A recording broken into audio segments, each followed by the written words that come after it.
Wherever you go, whatever you do, throw a little at it. Omax, Vest and Briefs. முல்லை பெரியாறு அணையில் மத்திய துணை கண்காணிப்பு குழு இன்றும் நாளையும் ஆய்வு நடத்த உள்ளது.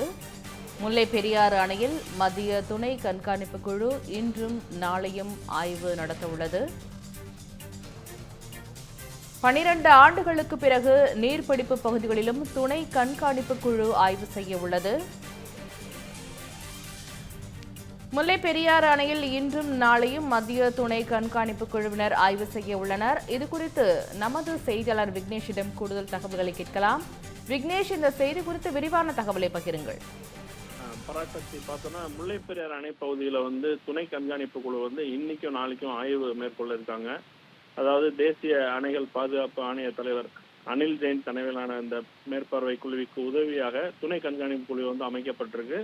இவங்க இந்த அணை பகுதிகளையும் அணைக்கு நீர் வரக்கூடிய இந்த மழை அதிகமாக பெய்யக்கூடிய பகுதிகள்லையும் இன்றும் நாளைக்கும் இந்த ஆய்வுகளை மேற்கொள்றாங்க.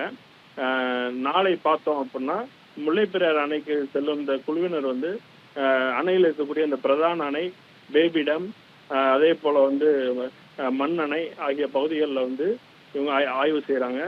இது மட்டும் இல்லாம அணையினுடைய நீர்வரத்து, கசிவன், அதாவது அணையில் இருக்கக்கூடிய நீர் கசிவு எவ்வளோ அப்படிங்கிறதும், அதே போல அந்த அணையில் இருக்கக்கூடிய மதகுகளை இயக்கி இவங்க சோதனை மேற்கொள்ள இருக்காங்க.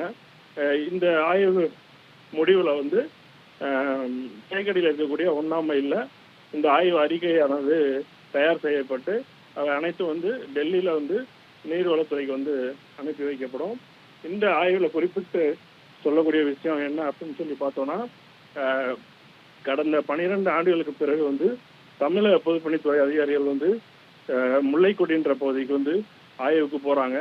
அதாவது 12 வருடங்களாக கேரள வனத்துறை தடை விதித்த நிலையில தற்போது டெல்லியிலிருந்து உத்தரவு வந்திருக்கக்கூடிய சூழல்ல 12 ஆண்டுகளுக்கு பிறகு தற்போது முல்லைக்கொடியில் இருக்கக்கூடிய இந்த மலைமானியை ஆய்வு செய்யறதுக்காக தமிழக கேரள அதிகாரிகள் உட்பட மொத்தம் இந்த துணை கண்காணிப்பு குழுவில் 5 சேர்ந்த குழு இந்த ஆய்வை மேற்கொள்ள இருக்காங்க. இதனால தமிழக அதிகாரிகளும் விவசாயிகளும் மகிழ்ச்சியில இருக்காங்கன்னு சொல்லலாம். பராசக்தி, விரிவான தகவலை பகிர்ந்தமைக்கு நன்றி விக்னேஷ்.